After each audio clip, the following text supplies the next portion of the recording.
Film gods, familia, listeners, friends, countrymen. What's up? Hope you're well. Got a little bit of a new type of episode today. Dropping a second ep in February, so we're going to give it a go. To throw out there, please still go and check out Cine Certified last week's ep. Had some great feedback. It's some great people doing some amazing things for the film industry, and we are also sponsored this week by Creative Caves. So shout out to them. It's not going to be talking to anyone this week, but there was an article that I got sent by an editor called Charlie Meyrick, and the title is "Why is the UK film and television sector struggling?" And I thought it was just such a wonderfully written article that I'm going to narrate it, because I think it just gives some context of where we are, why, the reasons why we are where we are, and I want to just see if this new type of episode resonates, if it's useful. So short intro from me, but big love. Let's get into the end. Ladies and gentlemen. So Charlie Meyrick article that I will post in the link below. And the title is, "Why is the UK film and television sector struggling?" A casual observer could be forgiven for thinking that the UK's film and television sector is flourishing. Famous titles including Star Wars, Indiana Jones and Barbie were all shot, at least partly, here in the UK. In 2021, the country's film, TV and photography sector generated more than 17 billion in gross value added, GVA, a measure of the value of goods and services produced. And at the latest count, around 300,000 people worked in jobs related to film production, from actors and directors to crew and administrative staff. Indeed, on the surface, the UK is a global superpower for both cinema and TV. It is the second largest exporter of TV programming and the fourth biggest exporter of films in the world. It is also held up as a leading producer of visual effects, and the UK VFX industry generated 1.7 billion in revenue in 2019. But behind the scenes, a crisis is looming. Interconnected challenges, including the longer run impacts of disruptor streaming platforms, industrial action, and the spiraling cost of production, as well as the collapse of TV advertising revenues, have combined to create a perfect storm for the sector. In fact, total revenues made by UK production companies fell by 392 million in 2023, and the amount spent on commissioning shrunk by over 10%. Exports have contracted by 1.9% in the past year alone. As is often the case, it is those lower down the ladder who are bearing the brunt of the sector's adjustment. Those hit hardest by the recent downturn are the UK's smaller independent production companies, or indies for short, as well as the legions of freelancers who make up a large share of the industry's workforce. Survey evidence shows that over 70% of indies risk closing down by mid-2025 if there is not an improvement in market conditions, and many freelance workers could soon leave the sector altogether. The cliff edge is dangerously close. Without urgent support from policymakers, this precious sector could continue to struggle.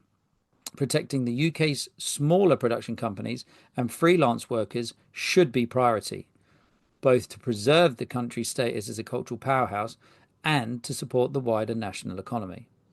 Subtitle: The Value of Film and Television. The film and TV industry has a substantial positive effect on the wider UK economy. In 2022, total spending on domestic film production was 1.97 billion. What's more, there are currently around 16,000 companies involved in video production and approximately 86,000 people working in production-related jobs alone. That came from Social Films 2024. As an example, Greta Gerwig's Barbie, which was shot almost entirely in a studio in Hertfordshire, contributed an estimated 80 million to the UK economy and created nearly 700 jobs. Hollywood megastars like Margot Robbie and Ryan Gosling can be found plying their trade in rural England. This impressive performance is a relatively recent phenomenon. According to a report commissioned by Ofcom, the communications regulator, the UK's TV sector has been particularly strong over the past decade or so, with exports growing more than sevenfold since 1998. Indeed, total revenue increased by 2.9% each year from 2011 to 2021, reaching 6.8 billion in 2021. Now, for those of you who are reading the article as well, there's a nice little figure here, which is from Oliver and Olbaum 2023, with a nice little graph that starts at 100 and goes up to 700 and something, which is the export income. Back to the article. This recent success is partly the product of a policy reform introduced in the early 2000s. The same Ofcom report argues that the UK's uptick in film and TV exports coincided with the introduction of the 2003 Communications Act. This legislation made it mandatory for broadcasters like the BBC, ITV and Channel 4 to commission 25% of their programming from UK-based indie studios. This triggered competition and growth and helped to establish the UK as a major global production hub, the report concludes. By some measures, the sector is continuing to expand. Film studio space in the UK has doubled in the past 3 years, with the total area growing from 297,000 square metres in 2019 to 492,000 in 2023. It came from the Croft Report 2024. Last year, Sky opened a vast new studio space in Elstree in Hertfordshire, estimating that it will produce 3 billion worth of movie productions there over the next 5 years. Warner Brothers is also expanding its studio in Leavesden, near Watford, pledging to create 4,000 new jobs. Similarly, Shepperton Studios in Surrey has recently been expanded to house new titles from both Amazon and Netflix. The upgrade includes 17 new sound stages and over 50,000 square metres of additional production space, making it the second largest film studio in the world. I'm just going to go off topic here for a second, but that is a phenomenal statistic for the British film industry. Having the second largest film studios on the planet, I think is just a remarkable feat and just shows how positively the world sees us as film crew and how much people want to come here and shoot. Okay, so back to the article. At its current rates of expansion, the UK will be second only to Hollywood in terms of total available studio space by the end of next year. For some filmmakers, the Chilterns and Beverly Hills are increasingly interchangeable. Subtitle: The Rise of Streaming. And I felt like I needed to say that, like, the rise of streaming. So streaming platforms like Amazon Prime, Disney Plus, and Netflix have changed the global film and TV industry substantially. The UK is no exception. To appreciate the effects of these disruptor firms, open bracket, a business that uses innovative technologies and or business models to change its competition, close bracket, it is useful to examine the rapid change in viewer habits brought about by the arrival of subscription video on demand, or SVOD, services. By reshaping the way that people consume TV shows and films, technology companies like Netflix have changed the way that programs and movies are funded and made. In 2014, less than 5% of the UK population had Netflix subscriptions. By late 2023, the figure had risen to almost a quarter, 24.7%, with UK subscriptions peaking at just over 17 million in mid-2022. Given that most households only need one account, shared by a family or group or housemates, to view video content, this equates to around 3 to 5 UK households, so around 59%, having access to the platform. Consumer behaviour is shifting as a response. According to Uswitch, the average UK viewer typically spends nearly a third of their waking hours, probably some of their working hours, looking at some form of screen. about 4.5 hours per day. Within this figure, most of the screen time is spent watching TV via SVOD, as well as traditional broadcast TV, or using video sharing platforms like YouTube or Switch, etc. At the other end of the scale, DVD, Blu-ray, and VHS make up less than 0.5% of daily UK screen time statistics. As physical copies of films and TV series collect dust in attics and basements up and down the country, more and more people are opting, to stream their favourite shows rather than own a physical copy. Off topic here, which is a shame because there was always something quite nice and tangible. You know, getting a kid at birthday or Christmas, and you got that little VHS or your DVD. But I guess I'm old. What can you say? Back to the article. So this means that SVOD platforms have a solid UK consumer base. Between 2018 and 2023, online streaming revenues in the UK more than doubled, expanding from 1 billion to 2.5 billion. With greater revenue comes greater commissioning power, allowing companies like Amazon, Disney, and Netflix to consolidate their market power. Recent analysis from PACT, which is a lobbying group supporting independent production companies, shows that the share of UK distributors selling their programs to various SVOD platforms has broadly increased from 2022/23 to 23/34. See figure 2. So anyone reading the article, you go down and see the figure. British-made content is being hoovered up by hungry US-based platforms. Yeehaw! That wasn't in the article. That was just me. Okay, so this surge in commissioning from SVODs was triggered in part by the COVID-19 lockdowns. During the pandemic-induced streaming wars, platforms signed off eye-watering sums of money to develop new content. For example, Amazon spent a reported $1 billion on Rings of Power, the most expensive TV show ever made. Similarly, Netflix splurged $10 million on each episode of The Crown, and that's roughly £2,200 per second of video. Off topic here, or off article. I mean, that time for us as the British film industry coming out of that COVID period, 2020, 21, 22. If you was brand spanking new into the industry and you thought that was how it normally was, I mean, you couldn't find gear, you couldn't get people, you couldn't book studios. It was a really busy, busy time. And I think that peak brought in an influx of people. And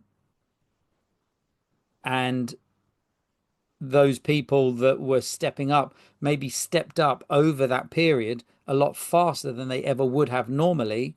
Because if you're a runner and actually I need a second, or a camera assistant needs a focus puller and there's no one around, well, they're going to give people opportunities. So I think we saw such a massive increase in work that I think a lot of people stepped up, and I'm not sure we ever really took the long view that this would come back down again. Anyway, so back to the article.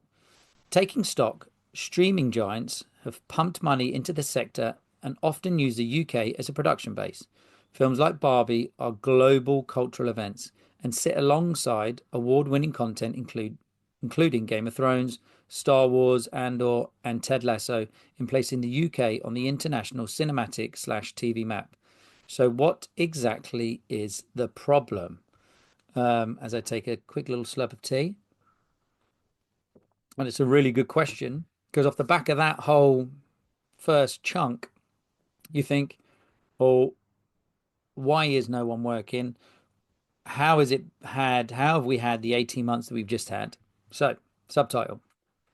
What challenges does the UK industry face? Film and TV production companies up and down the country face a multitude of economic challenges.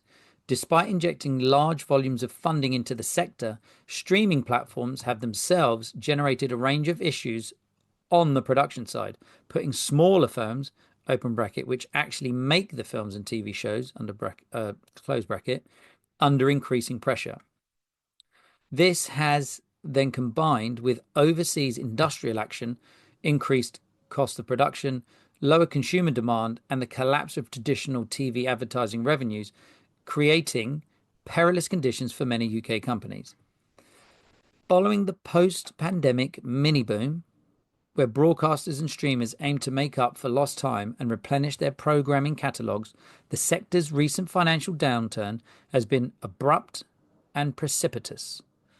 Got to be honest, I had to look up the word precipitous. High-profile indie production companies with good track records of creating high-quality content have gone under, taking the wider industry by surprise. For example, early this year, Euston Films, a company with over 50 years experience making shows for the BBC, let all of its staff go. Similarly, Label One, which produced the BBC Two documentary Hospital, has now closed down for good. And in February, RDF, which specialised in reality TV, having created Wife Swap and The Crystal Maze, shut up shop after 31 years in the game. Everywhere you look, British indies closing down. SVODs are part of the problem. Turning again to production studio space can help to clarify the problem. During the post-pandemic boom, streaming giants like Amazon and Netflix bought up long leases at UK studio spaces. Bought up long leases at UK studio spaces such as Pinewood, open bracket near Uxbridge, close bracket. These block bookings stoked demand for space, raising costs and squeezing smaller filmmakers. That came from Croft 2024. But shortly after this spending spree, many firms, including Disney, Warner Brothers, and Comcast, open bracket, another American media giant, close bracket, began slashing their content budgets, in inverted commas. This was partly because high levels of inflation in the United States, UK, and Europe were squeezing household budgets, with many people choosing to reduce spending on luxuries, including cancelling entertainment subscriptions, known as cutting the cord. To get an idea of the scale of the effect, just look at Disney. In February 23, the company announced $3 billion worth of cuts from its content budget. This has likely had major knock-on effects on UK production companies looking to sell their work to Disney to distribute via their platform. Then there is the downturn in advertising revenues. According to the data from the Incorporated Society of British Advertisers, the ISBA, as early as 2022, TV's biggest ad spenders were beginning to cut costs, slashing budgets by as much as a third. Again, this contraction was passed on to indie studios, which suffered from the effects of a fall in commissions from domestic broadcasters that themselves faced tighter budgets in the face of lower ad sales. The British Film Institute, the BFI, reported earlier this year that the combined UK film and high-end TV production spend for 2023 was $4.23 billion, a 32% decrease compared to 2022. Ultimately, reduced revenues from ads means fewer films and shows. But advertising spending is not the only financial tap that has been tightened in recent months. Private equity and institutional investors are also now less likely to back TV and film production companies. This is due to higher borrowing costs as well as inflationary pressure on building/rents, energy, which video production needs lots of, and wages. Without upfront capital investment, it is very difficult to get a creative project off the ground. Even in settings without ads, problems are brewing. The BBC, which is funded via the UK licence fee rather than commercial ads, is also struggling. Over the past few months, the corporation has cut both jobs and programmes in response to the licensing fee freeze, which was introduced in 2023 by the Conservative government. BBC officials say that the corporation must make savings of $700 million a year from here on, following a 30% decline in its income between 2010 and 2020. Industrial action in the United States has added further pressure on UK production companies. In May 2023, the Writers Guild of America, WGA, announced strike action against the Alliance of Motion Picture and Television Producers, AMPTP, to protest shrinking residuals, which are payments made to writers when a show is re-released for streaming, DVD release, or other channel, as well as the introduction of artificial intelligence (AI) into the writing process. Lasting 148 days, the strike was one of the longest in Hollywood history. At the same time, the American Actors Union, the Screen Actors Guild, American Federation of Television and Radio Artists, SAG-AFTRA, also voted to down tools. The strike lasted from July to November 2023, running in parallel with the WGA industrial action and further squeezing production companies on both sides of the Atlantic. The two strikes had a major impact on the global film and TV sector, costing an estimated $5 billion in lost revenue. The UK was not spared. Indeed, one firm that went into administration, open bracket, Winnersh Film Studios, which helped to produce Ghostbusters, Frozen Empire, close bracket, in April 2024, cited cash flow problems caused by the strikes in the United States as the reason. Many smaller indies have also closed or been sold to larger firms as a direct result of pressures caused by the 2023 strikes. Subtitle: How many freelance workers been affected? It was not just writers and actors who were affected by the SAG-AFTRA and WGA industrial action. As film and TV shoots around the world were put on hold, caterers, carpenters, hairstylists, makeup artists, wardrobe assistants, set designers, and production assistants also lost out on work.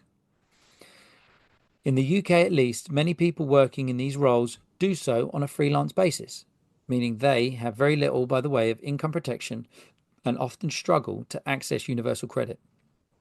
Writers and actors withholding their labour in Los Angeles meant runners and set builders in London could not work, even if they wanted to. A report published by BECTU, the Broadcasting, Entertainment, Communications and Theatre Union, in early 2024 sets out the effects of the industry downturn on UK workers. In summary, they argue that the screen industry is quote, heavily reliant on a freelance workforce, and that many people have now been out of work, quote, for months on end.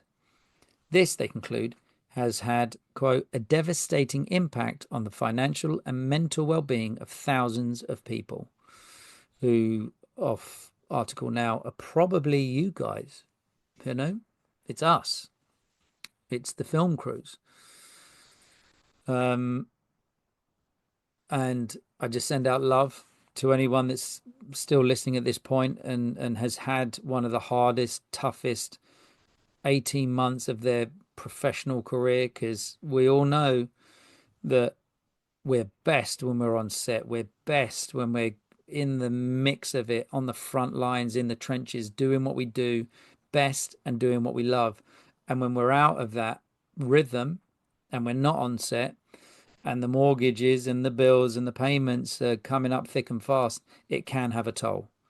I've had it, friends have had it. Everyone has gone through the toughest 18 months of their professional career. So I want this article just to highlight why it's happened.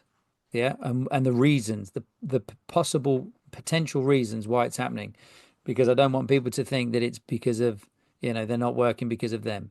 Okay. It's nothing to do with who you are as a person. We have just, as an industry, been hit hard. Okay, so back to the article. The report presents findings from a survey of 4,160 UK film and TV workers. Carried out in February 2024, the respondents' answers about their experience of the industry are alarming. Over two-thirds, at 68%, of freelance screen workers are currently not working. This is only marginally better than in September 2023, at the height of the strikes, when 74% were out of a job. At the time of the survey, 68% of respondents reported that their employment opportunities were being directly affected by the wider industry slowdown. Nearly 90% were concerned about their financial security over the next 6 months. Perhaps most worryingly, 3 out of 4 reported that they were struggling with their mental well-being because of the poor economic conditions. Firms are feeling the pressure, but it is the freelancers who are on their knees. Quite a strong statement there. That is, it paints a picture, just slightly off article, and I kind of echo what I said before. But let's keep going. Okay, so this is not only a disturbing snapshot of the industry, but at one point in time, sorry, this is not only a disturbing snapshot of the industry at one point in time, but also raises concerns about the longer run sustainability of the film and TV sector. Of those surveyed, 37% said they were planning to leave the industry within the next 5 years, up from 24% in September 2023. And then anyone reading, there's figure 3, survey responses to questions about the impact of the crisis across the sector. And it's a visual representation of what we just heard there. But yes, high numbers in a very emotive topic. Again, this is one of my main reasons to record this episode, was to get all of this stuff out there, not get too emotional myself, but just have it there in black and white in front of me that I can just read through it. So this means that, as it stands, around 2 in 5 UK screen workers do not feel that they will be able to build a meaningful career within the sector. This effect appears particularly pronounced among those working on reality, open bracket, or unscripted, close bracket, TV shows, with over half saying they plan to leave by 2029. It is difficult to think of another industry with such a blatant lack of optimism from its own workforce. Oh, okay. So, subtitle: What next? Come on, let's let's bring in some hope into this. Okay, what next? Not all hope is lost. There we go. Hooray! You could just finish the article there. Oh, it's like the breeze, it's an opportunity, and I'm not reading the article here, I'm talking. But it is and it has been an opportunity for everyone to just assess their careers, assess their future. And speaking to a mate on set the other day, he kind of mentioned that it was difficult, and this is someone that's been doing it a long time, but this is the most difficult it's been to sustain a career. So guarantee a wage. And that was a really eye-opening phrase and sentence that they said to me, and I'm super pleased that they were felt open and honest to be able to say that, because I think I echo it, you know, from where we started back in the early 2000s, and we had 35 mil and, loads of adverts and lots of short form. We are in a moment of flux. Our industry is changing, technology is disrupting it. And the flip side to that coin that I just want to maybe voice is, how do we, or how can we accept that how we used to do things is changing or has to change? Because if you look at the amount of content, as they said, people are consuming 4.5 hours a day, there's no way back in the day when we didn't have phones, when people were just 9 to 5 and go home and watch the telly, that they'd be watching 4.5 hours worth of telly. So the lack mindset I'm trying to adjust to, actually, this moment in history has the most potential for the most filming that we have ever seen on the planet at any given time ever. It's like when people go, "Oh, there's no money." No, there is the most amount of money on this planet than there ever has been up until this point. Ram over, ramble over. So what next? Here we go. Not all hope is lost. With the right support in place, the UK film and television industry can rebuild. The Labour government's commitment to support the creative industries as part of its new industrial strategy is welcome. In particular, the upgraded VFX tax credit scheme and tax relief for film and TV production companies will help to keep struggling indies afloat, as well as encourage investments across the sector. Which off article now takes me back to that moment in 2020 where our illustrious leaders at the time, and we heard Rishi Sunak telling us in the creative industries to change our career and to learn a new career path, as if someone that's been in the film industry for 20 years, or as an artist, or as a musician, or as a ballet dancer, can suddenly just go, I'm gonna get into finance. It's just retrain. Okay, it's that simple. So back to the article. But this strategy must be augmented with an active approach to regulating SVODs, targeted support for freelance workers, and a watchful gaze over the use of AI within creative processes. Starting with regulating SVODs, one idea would be to mimic a policy rolled out in France. Vive la France! Um, God bless them. The UK government should consider introducing a quota system for big streamers like Disney and Netflix. In France, these companies are mandated to reinvest 20 to 25% of their domestic revenues back into French production. A similar scheme in the UK could provide struggling indies with a much needed financial boost. Off topic, off article rant or thought, what a great idea. What an absolutely wonderful idea. So, if you come here and we make phenomenal, fantastic telly, a percentage of that markup is to reinvest back into the community, back into the country, back into the UK film industry. I love it. It's brilliant. Um, and then, so back to the article. Turning to freelancers, UK policymakers should again look across the channel for inspiration. Given that universal credit is often not a viable option for freelance screen workers, open bracket, because the minimum income floor rule is incompatible with the stop-start nature of their work, close bracket, the government could introduce some form of sector-specific employment insurance. In France, and off article here, I'm just going to say that there's now a sentence that is in French. I haven't spoken French since I was at school, so I'm going to give it a go and not just be like, oh, dos cervezas, por favor. So just bear with me, but hopefully we can get someone on that is French that works in the film industry that can explain this and can give us some context on it. That'd be amazing. So here we go. Back to the article. In France, the régime des salariés intermittents du spectacle. I mean, that's not bad. I was going to say it in more of a Spanish accent, but I went French. I'm happy with that. So that provides creative workers with unemployment benefits on the condition that they have worked a certain number of hours during the preceding 10 to 12-month period.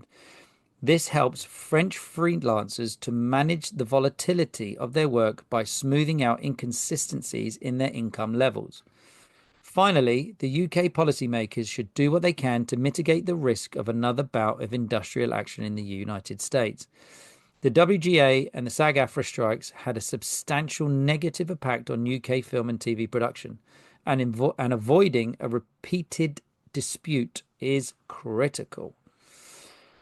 While the relationship between bodies like the WGA and AMPTP is outside direct UK control, British policymakers should support domestic and international movements to regulate the use of AI within film and TV writing.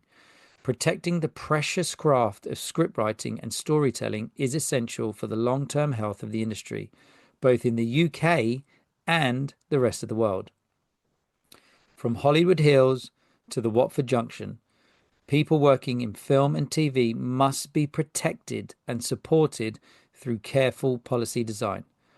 Ultimately, it is these people, from the most senior producers and directors to the youngest freelance production assistants and runners, who make the magic of film and television happen. Despite appearing to be flourishing on the surface, the UK's industry has had a bruising couple of years. Its future now hangs in the balance. Wow. Amazing. Well done, author Charlie Meyrick. Um, just an absolutely phenomenal little article. You can check him out on charliemeyrick.com. Um, and normally we have someone on that kind of gives us their kind of advice to younger self and a little platform for them to speak their mind. But after an article like that, I think it would just be prudent to say that we are so interconnected as an industry, predominantly with America, but globally as a film crew, as a film, and I use the word film family because we are a film family. The focus puller in Japan or the focus puller in Hollywood, Nollywood, Bollywood, they're doing the same thing. They're getting that image crisp and sharp, and language doesn't come into it. And if we can flip our mindset and take this opportunity of disruption that has happened and do our best to make the best decisions possible. And I think I've said it in a past podcast that we shouldn't, that as tough as it is for us now, in whatever role you're doing, what are we going to be leaving in 7 generations' time? Who knows? AI could come in and take over, and that's it. We never make films again. But I think that there is something so important about human connection through film and music, but through the visual art forms that has a soul to it, like the crackle of a vinyl. It's like we did all that hard work to get to this perfect MP3 that didn't have a crackle, but actually, that soul, that slight, that dip in focus at times where the actors just move slightly in, those little moments that you could never ever have put down on a storyboard, but when you turn up in the location, you see that shot, you see that angle, you see that sound, you can feel the texture, you have that color. um I think film and TV is made by humans for humans, and the soul of a project is something that we should just hold at its core. And it is going to be such a phenomenal year for so many of you that stick it through. Let's just call 2024 a bit of a reset year. That those people were thinking about retiring, probably retired. For those people that thought they loved the work, but actually couldn't handle that freelance work pattern, they've probably gone and secured their first chakra with a secure job in an office somewhere. But for those of us that really have a sit down and a hard, long think about do I love what I do? And do I love this industry that I work in? I hope that the answer that you come up with is yes, absolutely. And that there is nothing else on this planet that makes you as happy as going to work and seeing your friends on a film set and making something that will only ever be made once by those people at that time and at that place. So for all of you listening in the UK, across the planet, I hope that this episode has been interesting, and who knows, if it gets good traction and you like what, the messages that this had, or just an understanding, and it was something that you'd like me to do again, follow us, hit us up on the Instagram, hit us up on the podcast, give us a rating, really helps. And engage with the content, and just thank you so much for keeping coming back. Thank you so much for listening and for giving your time and your energy to a passion project. So until we meet again, ladies and gents, that is a wrap. So that was a chat with the king or queen in the game. I give it a shout at the end so you all know the name. It's the Film Gods Podcast. The what? The Film God Podcast.